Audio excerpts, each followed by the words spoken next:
Bonjour à toutes et à tous, je suis ravi de vous retrouver dans ce nouveau numéro du Buzz TV. Salut Mathilde. Salut Damien. Allez, aujourd'hui nous accueillons sur ce plateau un humoriste qui rafraîchit une atmosphère souvent bien lourde à l'aide de son brumisateur à vannes. Politique, religion, rapport homme-femme, tout y passe. Et il arrive aussi parfois que le père de Manche s'attaque à la religion sans que ça ne devienne une autre paire de manches. Bonjour Arnaud de Manche. Le brumisateur à vannes, j'ai jamais été... Ah ouais, jamais. Ok, génial. Si vous le voulez en auteur, je suis très cher. Ah non mais parfait, moi je prends brumisateur à vannes, c'est bien, ça rafraîchit, c'est parfait. On vous l'a jamais fait, rassurez-moi. Des jeux de mots autour de votre nom, parfois. Père de manche, j'y ai eu droit, mais brumisateur à vannes, je retiens, ouais, elle est bien. Ouais. Bon, bah, écoutez, en tout cas, je vous l'offre, c'est gratuit, et vous n'avez même pas besoin de me citer.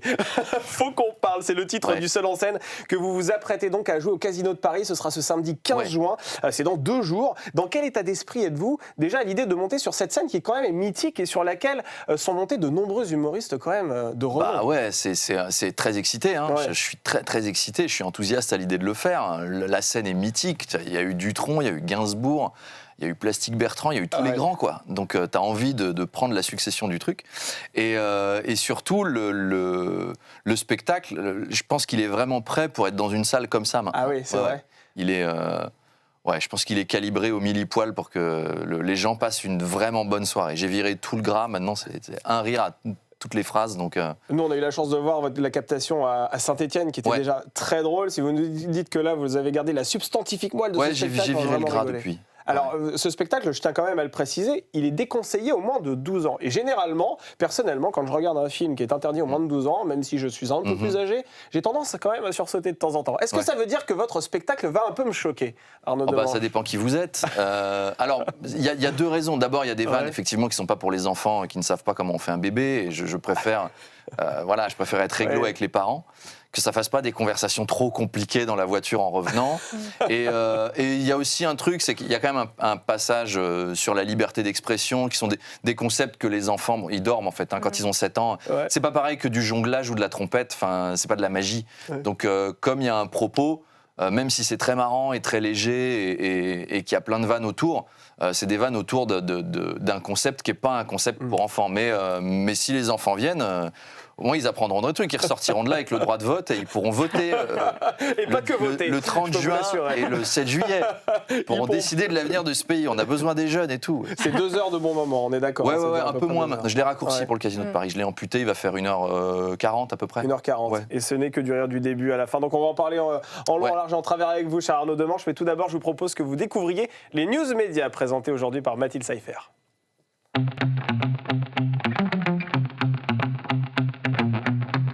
On commence ces news médias, Mathilde, avec un journaliste de la chaîne L'Équipe victime d'une violente agression. Oui, alors il s'agit d'Olivier Ménard, le présentateur de l'émission L'Équipe du soir, était absent de l'antenne depuis plusieurs jours sans raison apparente. Ce sont nos confrères du Parisien qui ont finalement levé le voile en révélant hier qu'il avait été violemment agressé hier, donc lundi matin. Oui. À son domicile.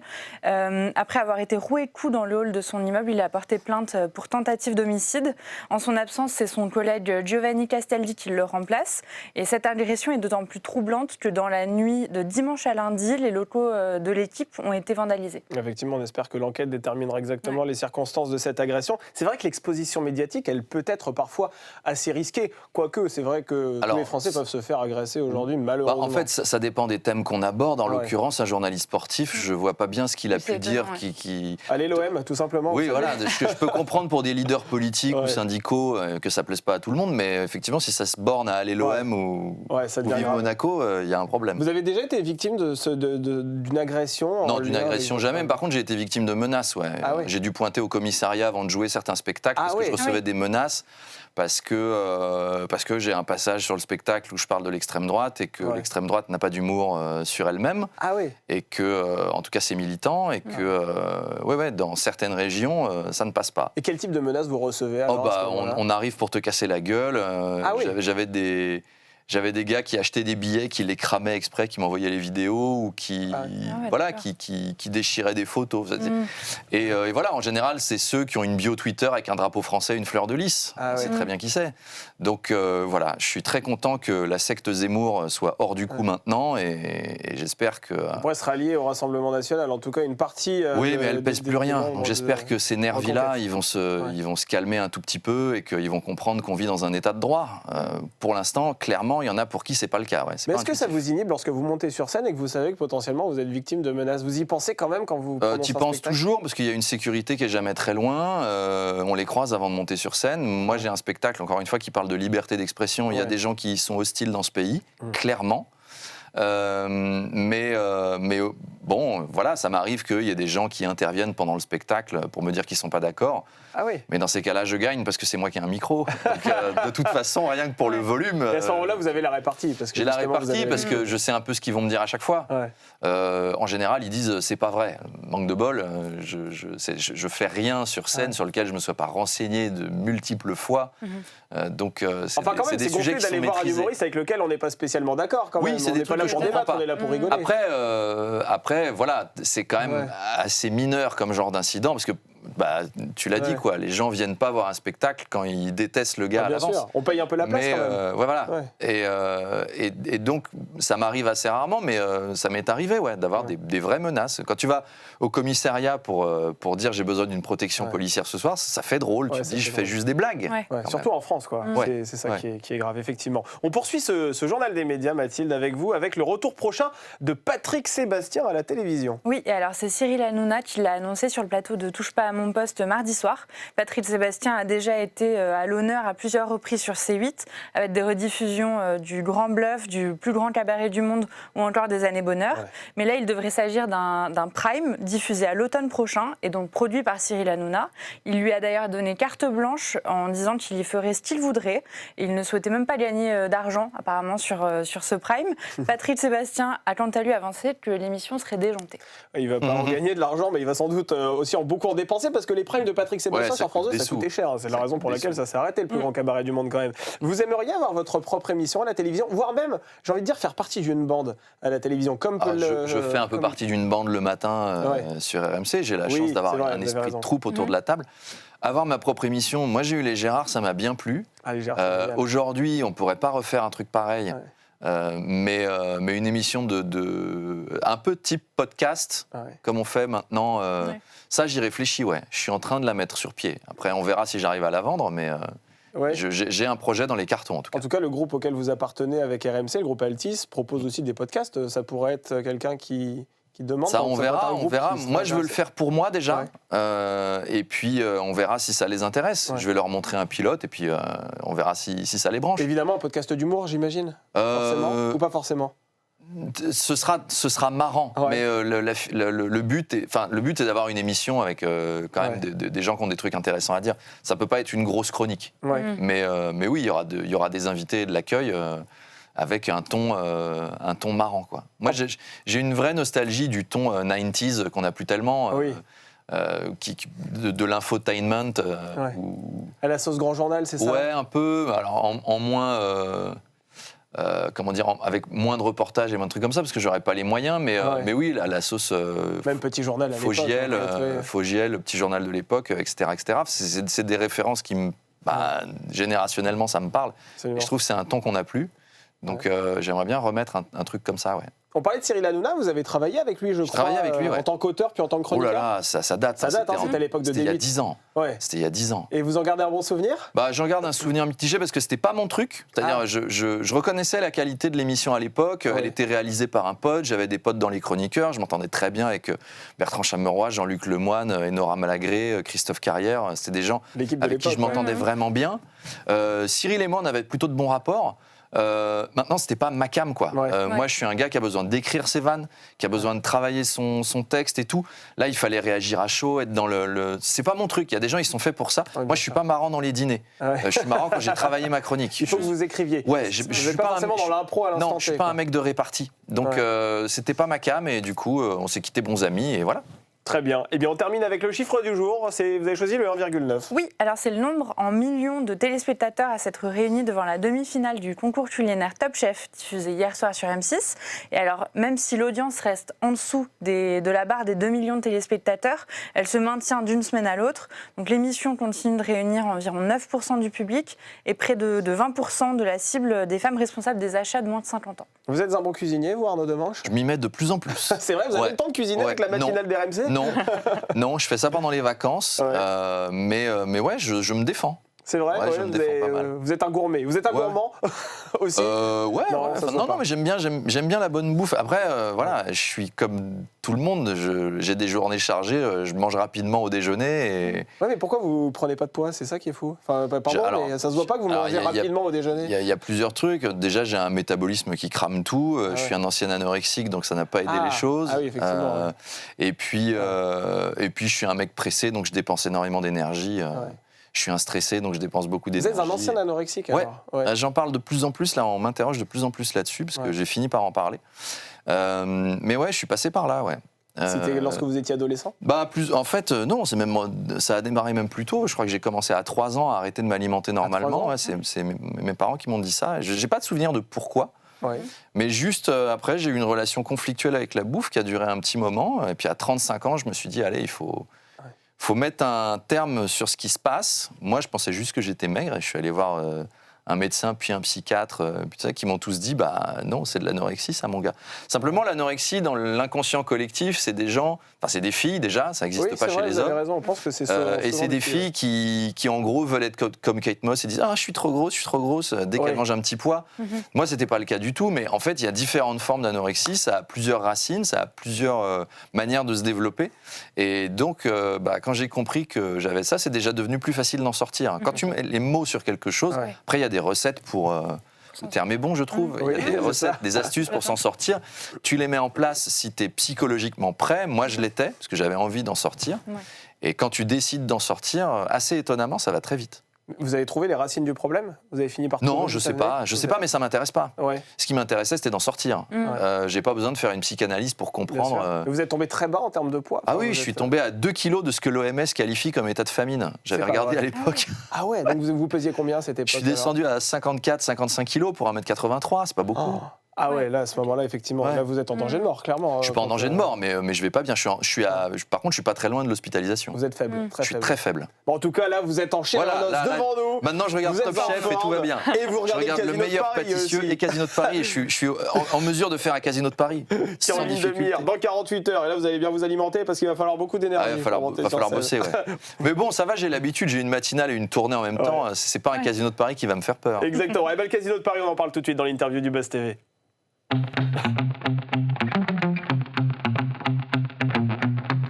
Ce sera donc dans 2 jours, le 15 juin prochain, votre spectacle s'intitule Faut qu'on parle. Alors généralement, personnellement, quand ma femme vient me voir en me disant Faut qu'on parle, c'est pas une bonne nouvelle. Ça sent pas bon. Tu sens que tu vas dormir sur le canapé. Donc là, vous voulez vous séparer de nous, c'est ça? Non, mais alors ça démarre un peu sur la même prémisse. Effectivement, c'est ma meuf qui vient me voir et qui me dit faut qu'on parle d'un truc là, parce que j'ai vu ce que tu veux faire comme blague et on parle de l'humour. De quel genre de vanne on a le droit de faire aujourd'hui, qu'est-ce qu'on peut dire, qu'est-ce qu'on peut pas dire, qu'est-ce qui va choquer des gens, si oui, pourquoi, etc. Et on part dans cette grande conversation où j'explique pourquoi, des fois, je considère qu'elle a tort, des fois, je considère que c'est à moi d'évoluer. Effectivement, il y a des trucs... On n'a pas la science infuse. Moi, j'ai été inspiré pour ce spectacle parce que je voyais sur Internet, c'est-à-dire les gens étaient incapables de dire à quelqu'un c'est vrai, t'as raison. Tu sais, quand tu vas sur les batailles Facebook, Twitter, machin, tout le monde défend son point de vue et à la fin, personne n'a bougé. C'est ça qui est dingue, quoi. Ils versent tous des tas d'arguments en ligne et il n'y en a aucun qui est capable de dire ouais, c'est vrai, là, t'as raison, je me suis trompé. On a fait un combat de boxe verbal, voire à l'écrit. Et ça sert à rien. C'est stérile. Eh ben non, on ne naît pas avec la science infuse et il y a des tas de trucs que il faut admettre quand l'autre a raison, c'est pas très grave. C'est ce qui fait de nous des gens évolués, c'est ce qui fait de nous une démocratie, c'est qu'on est capable d'installer un consensus et de dire ah ouais, ok, ça c'est bien, ça je peux prendre, là je peux progresser. Et puis des fois oui, t'as envie d'imposer ton point de vue. Et en ce moment, l'humour, c'est une question qui turlupine plein de gens pour utiliser des mots des années 30. On prend, parce que je suis un vieux monsieur. Non, mais ça interroge plein de gens. Il y a plein de gens qui se disent, est-ce qu'on peut rire de tout aujourd'hui ? Vous avez la réponse à cette question ? Alors moi, j'ai une réponse. J'ai pas la réponse. Mais pour tous les gens qui s'inquiètent de les bad buzz sur Twitter, des chasses en meute sur les réseaux sociaux, de ce qui se passe sur France Inter, de ce qui se passe dans le groupe Bolloré, de ce qui se passe dans le métier de l'humour d'une manière générale, de est-ce que Coluche et les Inconnus, ils pourraient refaire aujourd'hui ce qu'ils faisaient à l'époque, une question que tous les humoristes ont à chaque fois qu'ils prennent un taxi ou qu'ils ont rendez-vous avec quelqu'un qui apprend qu'ils sont humoristes. J'ai des réponses là-dessus et je fais des vannes là-dessus et je fais des vannes qui vont super loin dans le spectacle pour dire que oui, on peut rire de tout. Maintenant, c'est ce qu'on dit avec ça. Quel est le message qui est derrière les vannes ? Et là, effectivement, tu as des messages qui peuvent choquer plus ou moins, qui sont plus ou moins légitimes à défendre. Mais je crois qu'il n'y a aucun sujet tabou. Mais ça dépend des époques aussi, Arnaud Demange. Ça dépend des époques, parce que regardez, Un gars, une fille, par exemple, à l'époque, avec Alexandra Lamy et Jean Dujardin, ça faisait rire tout le monde. Il n'y avait absolument aucune polémique. Mais lorsqu'il y a eu, il y a quelques années de ça, un reboot sur TF1 avec d'autres acteurs, les sketchs ont été retravaillés pour coller aux mœurs de une société évolue, mais une société qui évolue, c'est pas forcément un mal non plus. Moi, l'exemple, la tarte à la crème qu'on me balance souvent, c'est Michel Leb. Ah oui. Quand tu fais « Dis donc, présentement, je vais te manger », on dit « on ne pourrait pas refaire ça aujourd'hui », etc. Mais c'est pas qu'on pourrait pas, c'est que ça fait plus marrer les gens, quoi. Ça a été fait. Bien sûr. Ça a été fait, il y a déjà eu la polémique autour. Quel serait l'intérêt de le refaire ? Aucun. Les trucs d'accent et de caricature de communauté, on l'a fait. C'est bon, quoi. C'est un truc qui a déjà été fait. De la même manière que... Pour prendre un autre style, on fait plus de films avec des gens qui se balancent des tartes à la crème à la figure. Pourquoi ? C'est pas on peut plus le refaire. Ça a été fait. Ça a aucun intérêt de le redéfendre. Ça fait plus rien. Donc l'humour, il évolue parce que la société évolue et que la société a envie d'entendre d'autres messages. Elle a plus d'exigences. Elle a affiné son goût. Quand tu as 3 humoristes dans le paysage audiovisuel, c'est pas pareil que quand il y en a 275. Absolument. Et donc les gens ont plus de goût, ils ont plus d'exigences et tu peux pas leur donner à manger un truc qui est brut de décoffrage. Il faut un machin qui soit plus subtil, plus travaillé, plus... bien sûr, au début de la cuisine, on se disait du pain c'est suffisant. Aujourd'hui, du pain c'est pas suffisant. Et alors vos plaisanteries, donc comme on en parlait, elles portent tantôt sur les noirs, tantôt sur les blancs. Vous raillez aussi toutes les formes de sexualité. Est-ce que vous n'avez pas peur de vous attirer les foudres des associations ? Non, parce que encore une fois, je sais très bien ce que je dis et pourquoi je le dis. Je me suis attiré les foudres de 4 types de personnes, enfin 5 dans ma carrière. Les chasseurs, c'est les gens qui n'ont pas beaucoup d'humour sur eux-mêmes. Les hémouristes, une frange de l'extrême gauche qui est encore au-delà de Mélenchon, voilà. J'allais dire les débiles. Ceux qui ne comprennent pas l'humour. Les débiles, mais les débiles, ils adorent ouvrir leur gueule aussi. Donc, oui, parce que vous ne faites pas un humour engagé dans le sens où ce que vous dites, évidemment, on est dans un second degré permanent. Je ne suis pas militant politique, je ne milite pas pour un parti, j'ai mes opinions politiques. Je pense que les gens qui viennent voir le spectacle savent très bien avec qui je ne suis pas d'accord à la sortie. Quand on écoute mes chroniques, c'est pareil, c'est assez flagrant. Les gens que j'aime pas, je ne me prive pas de dire qui j'aime pas. Mais par contre, je ne cherche pas à convaincre il faut voter pour telle ou telle personne. On voit qui je mets en dehors de ce que je considère, moi, être un arc républicain. Maintenant, à l'intérieur, je pense que tout le monde a sa propre liberté et que si on veut être de gauche, c'est très légitime. Si on veut être de droite, c'est très légitime. Si on veut être du centre, c'est très légitime, tant qu'on reste dans un truc qui est propre à la démocratie française. Mais non, j'ai pas peur de problèmes avec les assos parce que... Mais est-ce qu'il y a des sujets sur lesquels vous vous interdisez de rire ? Jamais. Vous rigolez absolument de tout. Ouais, jamais. Mais encore une fois, c'est le message qui compte. Alors après, encore une fois, il y a le sujet qui est kamikaze, qui est l'islam radical. Mais j'en parle quand même. Vous en parlez quand même. J'en parle quand même. Alors justement, l'actualité est actuellement... bousculé, si j'ose dire, par l'affaire Guillaume Meurice. Vous savez, à Radio France, ce mardi, la direction de Radio France a décidé de le licencier pour déloyauté envers l'entreprise. Alors, pour rappel, il avait répété le mois dernier sa blague polémique sur Benyamin Netanyahou, où il le comparait à un nazi sans prépuce. Est-ce que ce type de blague, vous l'auriez faite, vous ? J'aurais pas fait cette blague-là, parce que c'est pas mon style d'humour et c'est pas mon registre, et voilà, je l'aurais pas faite. Mais par contre, je trouve quand même emmerdant que des humoristes humoristes se retrouvent dans la justice et doivent justifier des blagues. Guillaume Meurice, pour moi, il n'y a aucun doute. Le gars est adorable. Il est mobilisé pour que le monde devienne meilleur. On sait qu'il est engagé à gauche et qu'il a fait toute sa carrière là-dessus. Eh ben, c'est très bien. C'est ce que ses détracteurs lui reprochent. Bah oui, mais c'est très bien. Non, mais d'accord, mais c'est pas grave. Enfin, je veux dire, c'est pas grave. C'est bien qu'il y ait des gens de gauche engagés. L'abbé Pierre était un mec de gauche engagé, quoi. Alors, je dis pas que Guillaume Meurice, c'est l'abbé Pierre, mais Guillaume Meurice, je sais que, voilà, il est engagé sur la cause des SDF, il est engagé sur la cause des femmes, il est engagé pour les faibles et les petits, et que si cette blague-là, moi, oui, je l'aurais pas formulée comme ça, je comprends qu'elle ait pu choquer, je comprends la maladresse, et je n'aurais pas fait le même truc. Mais tout le monde sait que c'est une blague. Voilà, il y a des hommes politiques qui disent des trucs bien pires, c'est pas des blagues, en fait, c'est des programmes. Notre société a un problème avec le second degré. Mais notre société a un problème avec l'humour, parce qu'elle considère que les humoristes sont des hommes politiques. Guillaume Meurice, c'est pas un homme politique, que je sache jusqu'à présent, il s'est pas présenté en 2027. Donc, et il y a des hommes politiques qui disent des trucs bien pires, bien plus problématiques, qui vont avoir de l'impact sur la vie de millions de gens. Et voilà, même si, encore une fois, j'aurais pas formulé le truc de la même façon, il n'a pas à se retrouver devant les tribunaux pour ça. C'est pas normal. Et alors, ce licenciement qui découle de cette blague, est-ce qu'il vous choque ou pour vous c'est normal? Bah, il m'embête. Il m'embête. Je trouve pas ça. Enfin, je trouve que tout ça va dans une direction qui m'emmerde. La justice lui a donné raison. En termes de liberté d'expression ou... Bah, c'est quelque chose qui, moi, voilà. En plus, je trouve que la réaction de France Inter a été étrange. Personne ne l'avait vu, la deuxième chronique. Autant la première, c'est juste après le 7 octobre, tu vois, on est le 28-29, donc on sait que c'est encore hyper à chaud.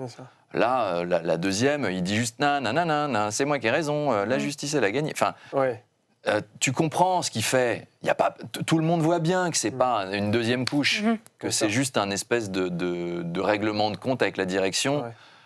Si t'es beau joueur à la direction, tu lui dis bon, allez, c'est bon, on arrête, on passe à autre chose. Tu refais pas un scandale, un communiqué de presse, un machin. Et pourtant, vous, dans votre spectacle, dans le sketch sur Villejuif, vous parlez du prépuce de Saint-Ouen quand même. Vous aussi, les questions de prépuce, décidément, dans votre spectacle. Après, le message est différent. Mais, oui, c'est sûr. Mais ouais, je dis pas un truc qui est en plus hyper clivant chez les humoristes. Quoi. Que les humoristes ne doivent pas être accusés d'avoir des arrière-pensées politiques derrière toutes leurs blagues, c'est un truc qui est universel. Ça va de Walidia à Gaspard Proust. On est tous d'accord pour dire que c'est malsain.